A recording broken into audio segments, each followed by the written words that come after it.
Well, how are you? I'm good. How are you? Very good. You just sent me the email when I was taking my dinner. So it was like, oh my God, I'm gonna eat right now and run.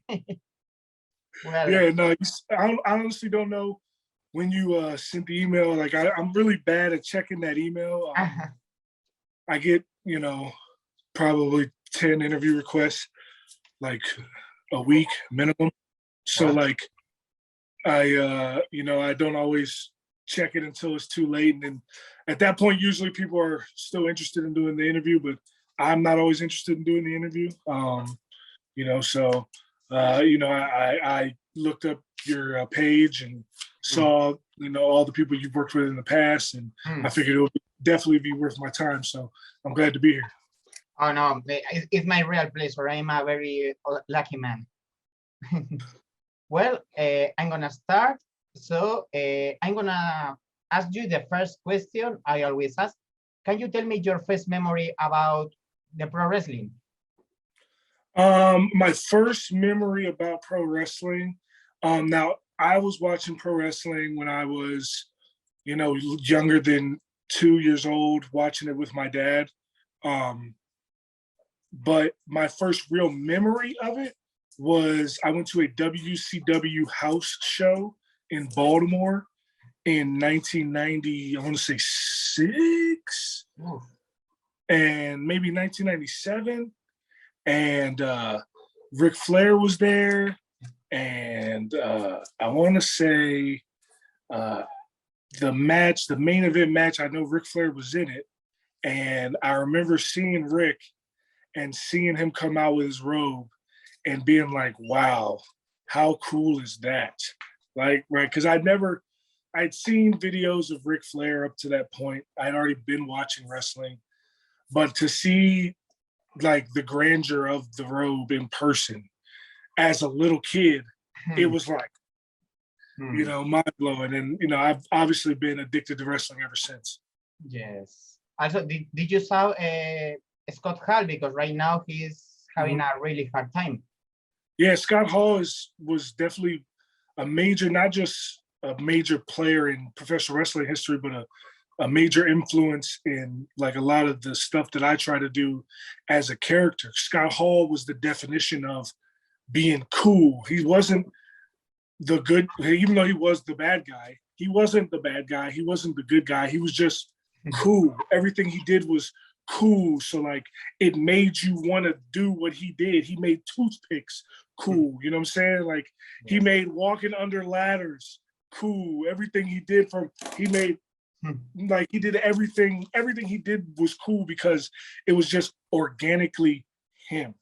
And even though he had to go through the Scarface character idea with Razor Ramon, like it was less Scarface and more Scott Hall. And as of right now, he's still on life support. So he just got off life support, I'm sorry, and he's still fighting. And I hope that he makes it through. I really do, because the world needs the bad guy. Yes, of course. And as you can see, my dog is annoying and needs attention whenever he's talking to someone. Hello, how are you, little buddy? Hey, what's up? So what's up? Come here. Yeah, he needs attention whenever he knows I'm talking to somebody else. That's him. So. Yeah, that's fine. I also have a dog several years ago. Yes. Yeah. Well, however, you started a career as a football player. I'm so sorry, I don't usually follow football. I'm a soccer guy. So... You follow football? Yeah, me too. Yeah. I'll show you a little bit about it. So you can tell that I'm not lying to you right here. Okay. Yeah. So I got this. Oh. I got this. When I was in Munich, I went to see Bayern Munich play. These are all my NFL helmets, obviously. Oh, I got this in Madrid when I went to see Madrid play. Right now in Spain is playing the Real Madrid. I went to Milan and got this. Oh. I went to Rome and got this from Roma. And then these are from tournaments in the United States. So I'm a soccer fanatic. I play FIFA every day almost. Oh. I'm a fanatic of soccer. I don't see the Barcelona. See, I could have worn my Barcelona kit. I got a Messi kit, I got a Messi, but yeah, unfortunately, Barcelona looking good because I'm an Arsenal fan and we just gave y'all Aubameyang, you know, so here, take Aubameyang. He's our best scorer. We don't need him, right? Okay. And then you guys went out and used him to his full potential. So shout out Barcelona. Okay. What can you tell me about your career as a football player? You know, I was lucky enough to play in the NFL for 6 years, 5 real seasons, but 6 years. And it was a dream that I always knew that I could do. But you know, the NFL is really political, as in like, just because you're good enough to play doesn't mean you're going to get the opportunity to. Yeah. And I was still given the opportunity. Sorry, my dog just moved the camera because he wanted extra. You know, it was a big opportunity to be able to prove that I deserved to be there. Every opportunity that I got, you know, I played in real games for, you know, 3 different teams, and I was on 6 different rosters. So, you know, it wasn't a Hall of Fame NFL career, but it was a career that, you know, any high school kid would take. So I was, you know, very lucky for the opportunity. Yeah. Also, I have see that Tom Brady is breaking the retirement and he's come back, right? Tom Brady is back, indeed. I played with Tom Brady in New England in 2013, and he was a fun cat to be around, man. He was dead serious about his game, though. He didn't care who you were. He would cuss Gronk out. He'll cuss the coaches out. He didn't care. Like, he's going to tell you exactly what he feels when he feels it. But that's because he wants to get the absolute most out of everybody. Yes. One friend told me that, Nacho, do you understand football? But it's like Michael Jordan came back, right? Yeah, it is. It's like Michael Jordan came back. It's honestly bigger than Michael Jordan came back, because to me, like, what Brady did in the NFL is more impressive than what Michael Jordan did in the NBA, because basketball is a sport that can be controlled more by one person, right? Like, Tom Brady has 7 Super Bowl rings, but like when they lost to the Eagles, he threw for like 500 yards, but he lost, you know? So like, you can play amazing in football and your team not win. It's very hard to play lights out way better than everybody on the other team in basketball and lose. You know what I'm saying? It's way harder to lose those games if you're the best player on the court.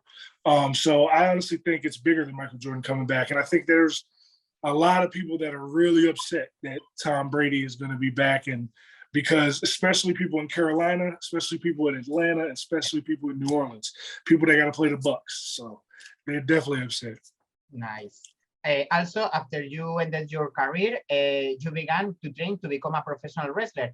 You went to the Team 3D Academy with the Dudleys. What did you learn from them? You know, from the Dudleys, honestly, like, when I was there, Bubba Ray and Devon were really on the road a lot. So I got to work with them a little bit. But like, I would actually work with like Serpentico from AEW, John Cruz. He is the person that I spent most of my time with training. Jay Rios also. He works at the Clash. He goes to the Clash all the time. So like, he's down there all the time. He's on his Oracle down there too. And then badass Billy Gunn, randomly, he would always be there. So those are the guys that I really did a lot of my training with before I got to WWE. And along with Dan, you know, Dan's a legend at 3D, and he does a lot of the cardio work. But, you know, it was cool going there and being around people that were successful in the business, because I just assumed like a lot of wrestling schools were like that. And then obviously the longer I've been in the business, the more places I've been, and I realized that there's not a lot of wrestling schools that get those opportunities to people the way that Team 3D Academy and now the Devon Dudley Academy does. So it was awesome training there, honestly. And I probably was the only person that ever went through there that got a tryout on their own and didn't get a tryout from the guys that worked there, you know. I already had a tryout lined up before I got started training there. So for me, the best thing was, it was like, they helped me get the cheat codes to the test. Like they had sent people to WWE tryouts before, so they knew the drills that were going to happen. They knew how everything was going to be. And it's like when I went for the combine in the NFL, it's like, do I really need to do, like, have I done 20 rows in a row recently? No. Will I probably do 20 rows in a row ever again? No. But I knew that I was going to be doing it at the tryout, just like I knew I was going to be running a 40 at the combine, and I trained for that moment. So, it really helped me get to, a lot of people get their first WWE tryout and don't get signed, and I did. So, it allowed me to be ready for that. So you left football and went to WWE. Did you feel that there is some kind of hit against, I don't know, don't pay your dues or hit the independent circuit? I mean, I did the independents for a year. People just pretended I didn't. I was on the independents all over Florida, and I worked a couple shows in Maryland and West Virginia, and a show in Oklahoma, and a show in New Orleans, and I did a lot of shows in my 1 year on the Indies. But like, people just pretended that didn't happen because it doesn't fit the narrative that I came from the NFL. I actually turned down contract offers in the NFL to keep up with my wrestling training. But people, once again, they don't talk about that. They just say that I, came from the NFL. So like, do I to say that I definitely paid my dues while I was not only on the independents, but while I was in WWE. I was at WWE for a year and a half, breaking down rings and putting up rings and working security at coconut shows and all the dumb things that have nothing to do with being a WWE superstar, but that they just want to see that you're willing to do, right? I did all those things. A lot of people that they're pushing now and they're giving opportunities to now never had to do any of those things in WWE. But, that's a narrative that is not pushed either, So it's like, it's funny to me when people say that, because I would like to know what dues I didn't pay, because I did everything that everybody else did. And I also helped create Hit Row. So like, clearly I knew what I was doing. So. Well, once you entered in WWE, what things did you learn in the Performance Center? One of the best things I learned in the Performance Center was that, like, I came from, like I said, I worked on the Indies for a year. And on the Indies, you're just trying to have a good show. You're just trying to have a good match. You don't really care, about, I'm a big dude. If everybody I wrestle is going to be a lot smaller than me. But I'm going to bump for them on the Indies because I want to have a good show. And I want to do a good thing, and I'm going to go around and take more bumps than I should and sell more than I should, because I'm just trying to put on a good show for the audience. But like, when I got to WWE, it really made me realize, like, bro, you don't have to sell nothing for real. Like, you can sell, but like, you got to sell differently than if somebody your size hits you.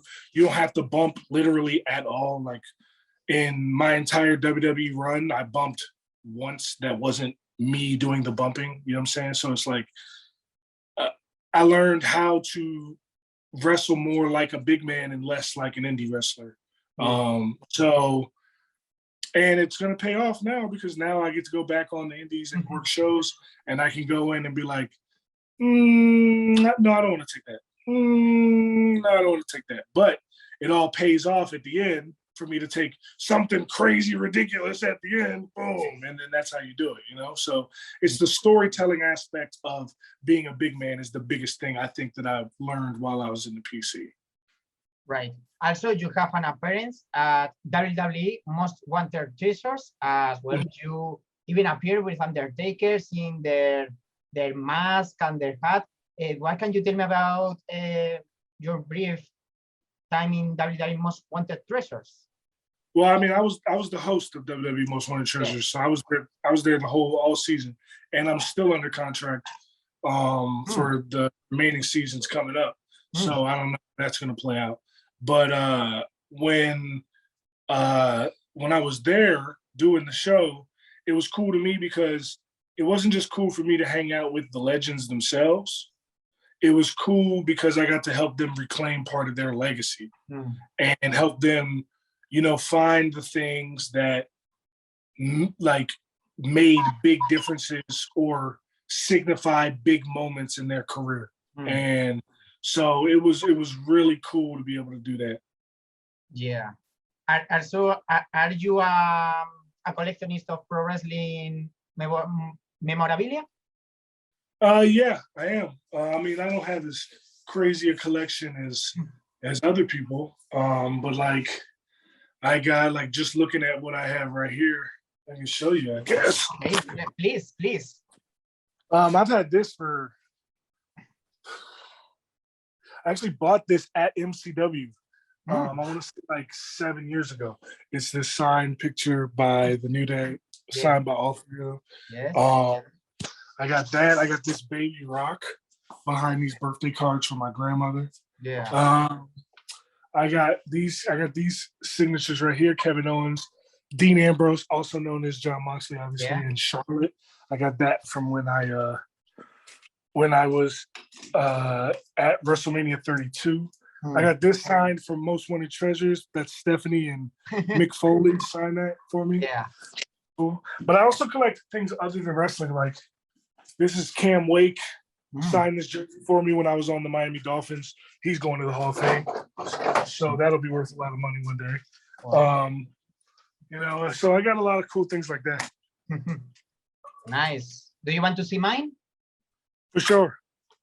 Well, I'm gonna try. Well, I don't have that much because it's hard. I have this, Hulk Hogan and the Macho Man. Also, I have a few video games. The Sabu figure. And this is my biggest treasure. The World Championship from the Ultimate Warrior. Nice. Maybe you can see it, but it's an original piece. That's good. Yeah. It's really hard to find. I collect a lot of like pop figures that I have all over the place too. So, like, but yeah.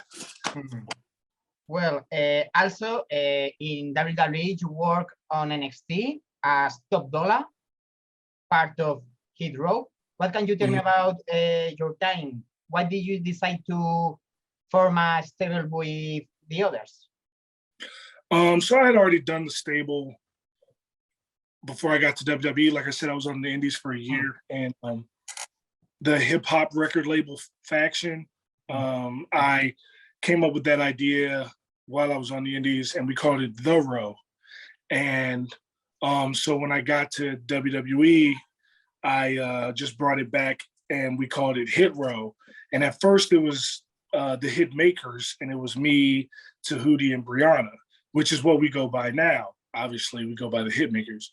But you know, then Triple H had the idea to add Swerve with what we were already doing and call it Hit Row.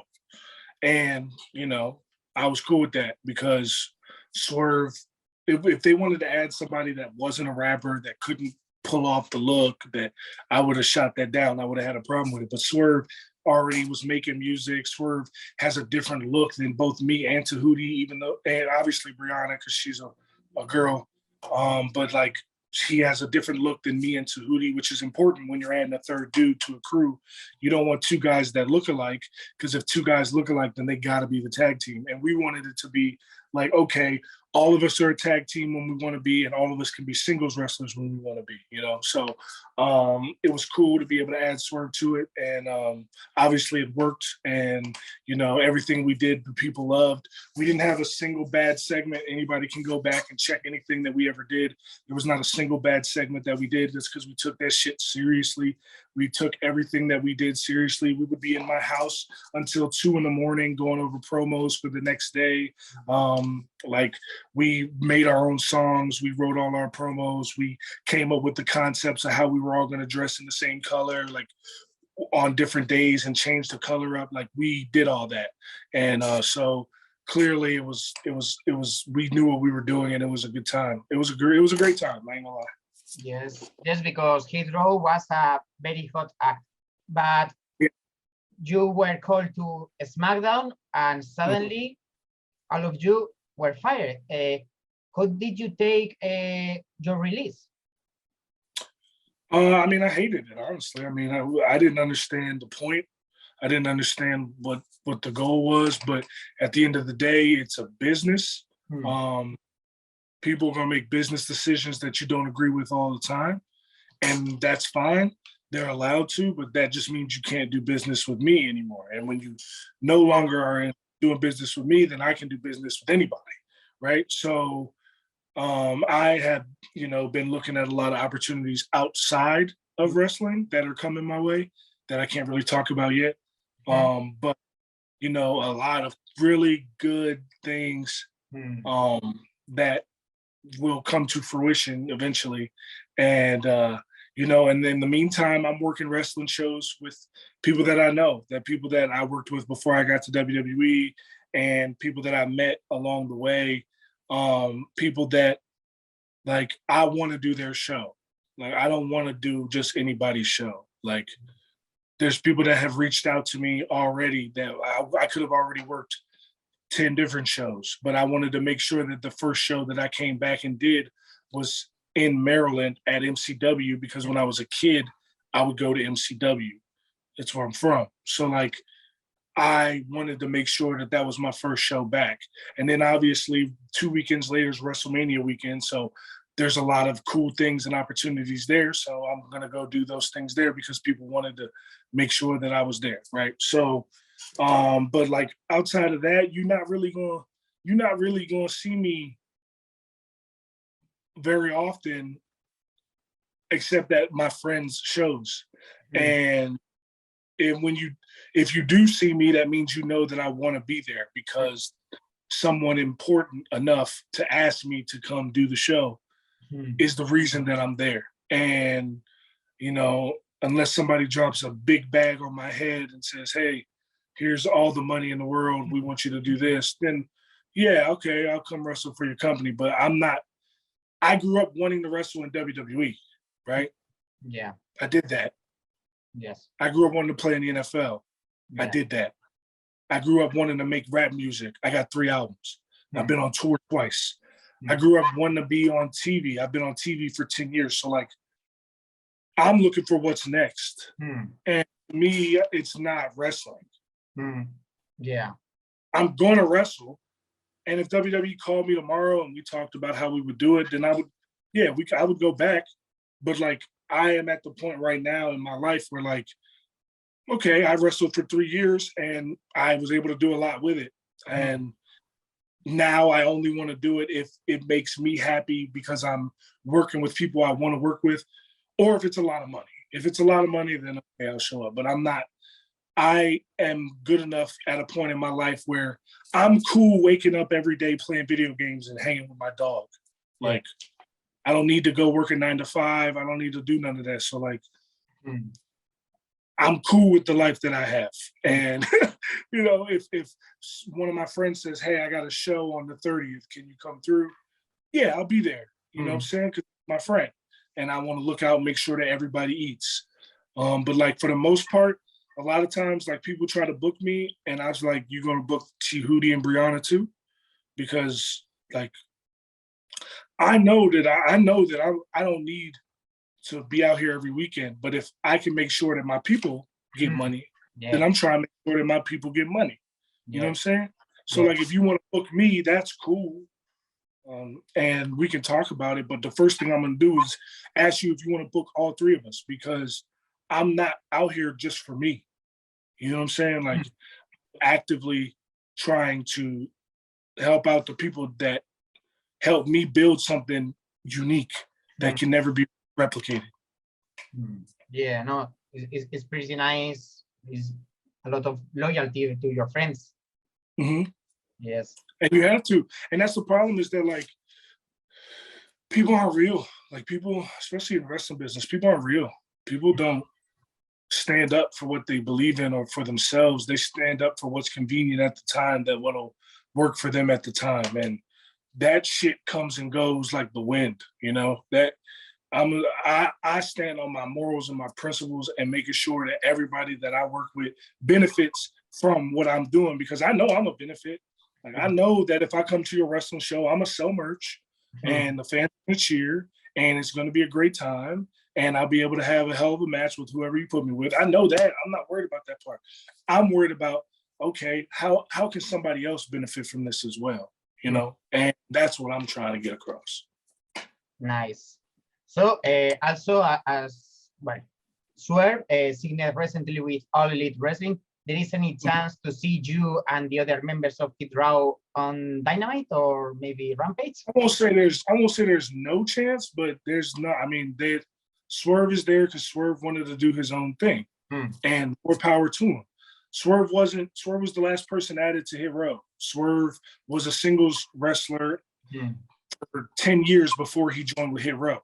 So when Hit Row ended in WWE, he wanted to go back to being a singles wrestler, and I have no issue with that because he got a family to support, he got a pig to support. So like, get your money, like always get your money, and he has a lot of friends at AEW that are willing to stand on the table for him at any given moment. So like, use that, like take advantage of the opportunities that are presented to you.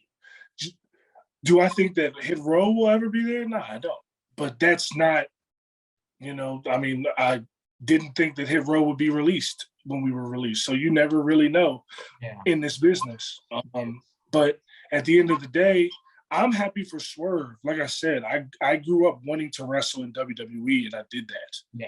Like, I don't have to wrestle. I'm wrestling now at shows because I want to be there. Because, like I said, I have friends that run the shows, or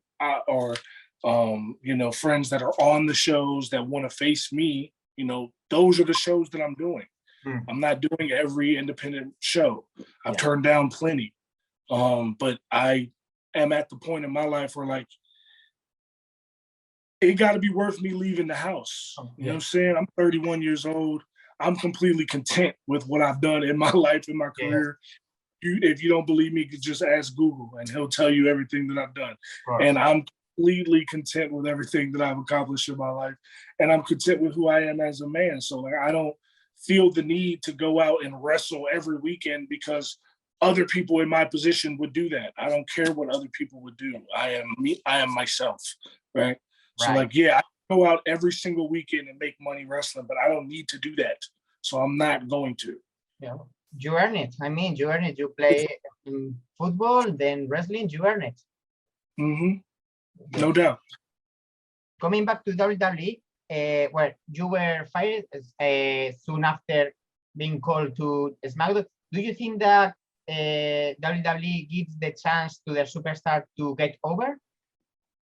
They didn't give us a chance to, but they give other people plenty of chances to get over. Like, they didn't give us. We only had, I want to say 3: New Day, Sami Zayn, Jinder Mahal, squash match. So we only had 4 segments total on the main roster. So no, I don't think that we were given a chance to get over, but that's their business call. That's what they wanted to do. They give plenty of other people opportunities to get over. Like I said, we had the Hit Row. My boy just walked in, so my dog just lost his mind and ran away. We get plenty. There's plenty of people in WWE that get a lot of opportunities to get over. We got those in NXT. In NXT, we might only got 45 seconds, but we made the most of that 45 seconds. We got a lot of opportunities in NXT, and we got 4 total opportunities on the main roster. So I don't think that we were given the opportunity or taken seriously on the main roster, just being honest. But at the same time, like, they give plenty of people opportunities. So it's not that they don't provide opportunities. It's how often and how consistently they do, and for how long. Yes. Well, talking about video games, because you say you like video games, have you ever played Elden Ring or Forbidden West? No, a lot of people keep talking about Elden Ring, though. I haven't played either one. I play a lot of sports games. I play FIFA and Madden and F1 and Like I play like RPGs like Arkham Knight and Arkham Knight. Red Dead Redemption, Oh, Grand Theft Auto. So like I play a lot of games like that. But you know, I haven't played Elden Ring or Forbidden West yet. well. I also play Destiny, but that's just because I have friends that play it and they asked me to. What's your favorite video game? FIFA, no doubt about it. FIFA, I have an entire FIFA Pro Club team. We've been ranked as high as 28th in the world. We got 6 Division I championships, so you know we ain't no slouch. We'll definitely beat anybody that wants any problems with us. So we are really good at FIFA, and we're not afraid to let people know. Well, I'm more a Nintendo guy, so I prefer Mario 64 and Zelda Majora's Mask. Okay. Yeah, I got a Nintendo Switch. I play a lot of Mario Party, Mario Kart 2. Those are games that I love. But yeah, the most part, I play sports games. Well, it's nice. Well, that's the whole interview. I have no more questions. So can you say something to your fans in Spain? Sure. Hola, toda la gente en España. ¿En España, sí? España. Sí. Sí. Yo aprendí español en la escuela, pero no hablo más porque vivo en Estados Unidos.